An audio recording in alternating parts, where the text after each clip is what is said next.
नमस्कार साथियों, आप देख रहे हैं भारत समाचार। आइए जानते देश की दिन भर की ताजा और बड़ी खबरें। आज की पहली खबर, जीएसटी बदलाव के बाद भी सस्ता नहीं होगा। अमूल दूध 22 सितंबर से लागू हो रही नई जीएसटी दरों के बाद भी अमूल का दूध सस्ता नहीं होगा। वही दोस्तों, केवल ultra high temperature milk UHT दूध की कीमतें 22 सितंबर से लागू हो रही। नई जीएसटी दरों के बाद भी अमूल का दूध सस्ता नहीं होगा। वही दोस्तों, केवल ultra high temperature milk UHT दूध की कीमतें 22 सितंबर से लागू हो रही, क्योंकि इस पर जीएसटी 5% से हटाकर 0 कर दिया गया है। इससे पहले कई मीडिया रिपोर्ट्स में यह दावा किया जा रहा था कि जीएसटी दरों में बदलाव के बाद पाउच मिल्क की कीमतें 3 से 4 रुपए प्रति लीटर कम होंगी।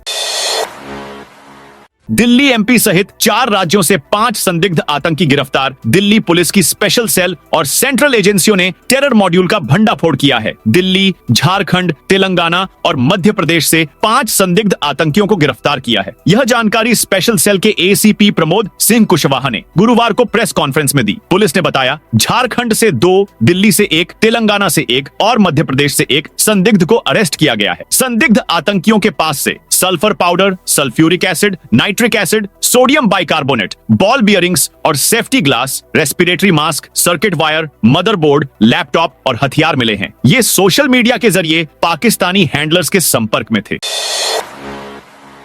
मोदी वाराणसी में बोले, भारत मॉरिशस पार्टनर नहीं, परिवार। PM नरेंद्र मोदी वाराणसी दौरे पर हैं। यहां उन्होंने मॉरिशस के PM नवीन चंद्र रामगुलाम से मुलाकात की। दोनों देशों के बीच द्विपक्षीय वार्ता हुई। इसमें कई समझौते साइन किए गए। PM मोदी ने कहा, भारत और मॉरिशस पार्टनर नहीं, परिवार हैं। यह सिर्फ एक औपचारिकता नहीं, बल्कि एक आध्यात्मिक मिलन है। वहीं मॉरिशस के PM डॉक्टर नवीन चंद्र रामगुलाम ने कहा, भारत मॉरिशस की प्रगति और विकास की यात्रा में हमेशा साथ रहा है। वाराणसी पहुंचने पर मुझे और मेरी पत्नी को मिले स्वागत से हम आश्चर्यचकित रह गए। मेरा मानना है कि किसी भी अन्य प्रधानमंत्री को ऐसा स्वागत कभी नहीं मिला होगा। मुझे खुशी है कि यह आपका निर्वाचन क्षेत्र है। मैं समझ सकता हूं कि आप इतनी बड़ी जीत कैसे दर्ज करते हैं।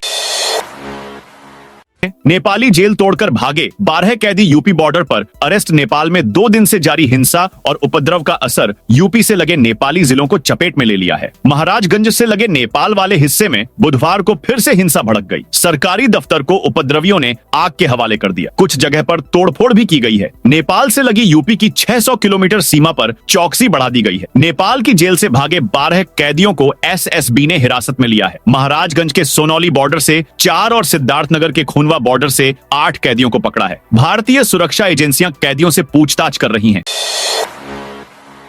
नेपाल में अंतरिम PM के लिए आर्मी JNZ की बातचीत जारी। नेपाल के काठमांडू में हिंसा के बाद गुरुवार को हालात कंट्रोल में है। इसके बाद भी आर्मी ने एहतियातन राजधानी और उससे सटे इलाकों में तीसरे दिन कर्फ्यू जारी रखा है। इस बीच देश में अंतरिम सरकार बनाने की कोशिशें तेज हो गई हैं। आर्मी हेडक्वार्टर में इसे लेकर JNZ और अफसरों के बीच दूसरे दौर की बातचीत सुबह 10:30 पर शुरू हुई। इससे पहले बुधवार शाम को भी पहले दौर की बातचीत में कोई नतीजा नहीं निकला था। सेना ने सभी पार्टी और नेताओं से राय देने को कहा था।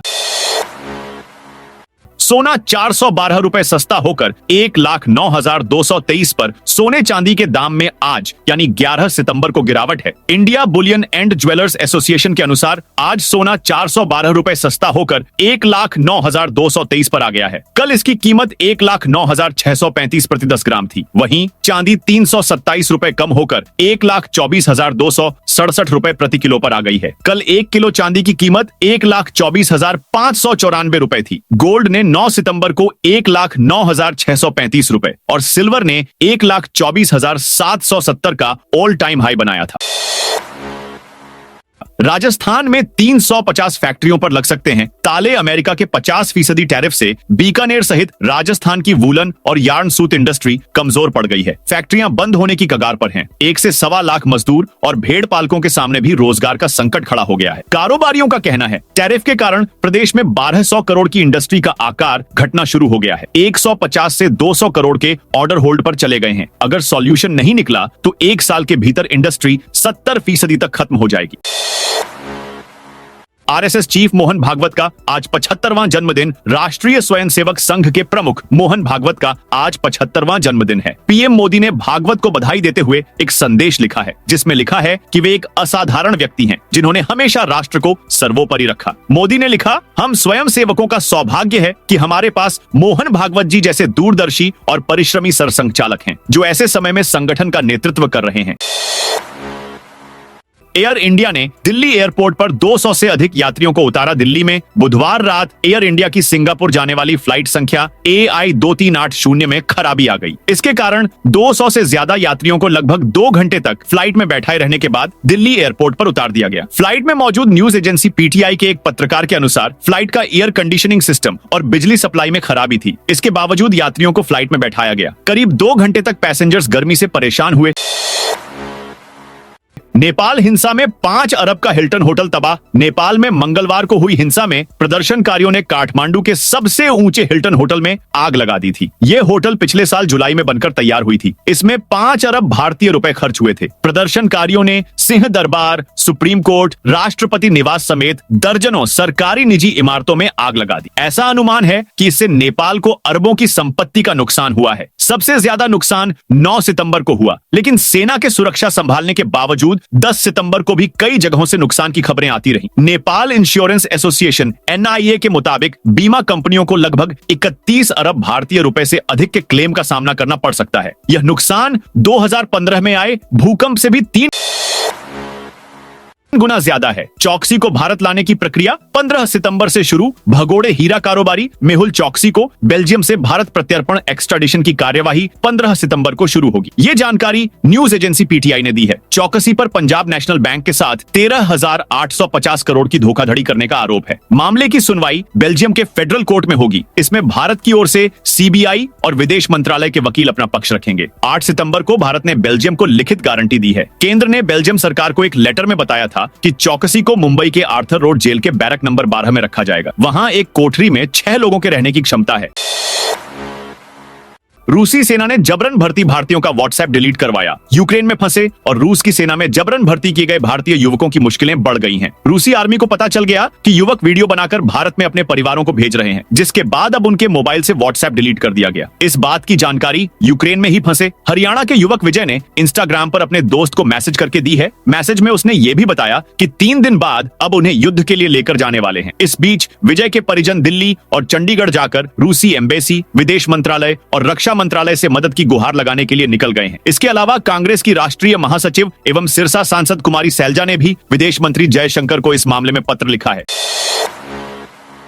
नेपाल में फंसी हरियाणा की लड़कियां। नेपाल में सोशल मीडिया बैन और भ्रष्टाचार के खिलाफ जारी आंदोलन में दिल्ली की उपासना गिल अपनी टीम के साथ फंस गई हैं। उपासना गिल वॉलीबॉल इवेंट होस्ट करने के लिए वहां गई थी। उनकी टीम में हरियाणा के फरीदाबाद की लड़कियां भी शामिल हैं। मदद की गुहार लगाते हुए उपासना गिल ने सोशल मीडिया पर वीडियो शेयर किया है। वीडियो सामने आने के बाद हरियाणा राज्य महिला आयोग की चेयरपर्सन रेणु भाटिया ने केंद्रीय गृह मंत्री अमित शाह और हरियाणा के मुख्यमंत्री नायब सैनी को पत्र लिखकर तत्काल रेस्क्यू की मांग की है। उन्होंने कहा कि पोखरा के अलावा अन्य जगहों पर कई हरियाणवी नागरिक फंसे हुए हैं, जिन्हें सुरक्षित निकाला जाना जरूरी है। मथुरा वृंदावन के आधे इलाके में बाढ़। देश के उत्तरी राज्यों में बारिश के कारण हालात अभी भी खराब हैं। हरियाणा के सिरसा में हिसार घग्गर मल्टीपर्पज ड्रेन में बुधवार को फिर कटाव शुरू हो गया। ड्रेन में करीब 50 फीट चौड़ी दरार आ गई, जिससे 300 एकड़ फसल डूब गई। उत्तर प्रदेश में भारी बारिश के बाद गंगा, यमुना समेत नदियों में पानी बढ़ गया है। हथिनी कुंड बैराज से पानी छोड़े जाने के बाद मथुरा और वृंदावन में 50% इलाका बाढ़ की चपेट में है। राधा वल्लभ मंदिर में पानी भर गया। छत्तीसगढ़ के रायपुर में बिजली गिरने की वजह से एयरपोर्ट पर नेविगेशन सिस्टम खराब हो गया था। इसके कारण 5 फ्लाइट डाइवर्ट करनी पड़ी।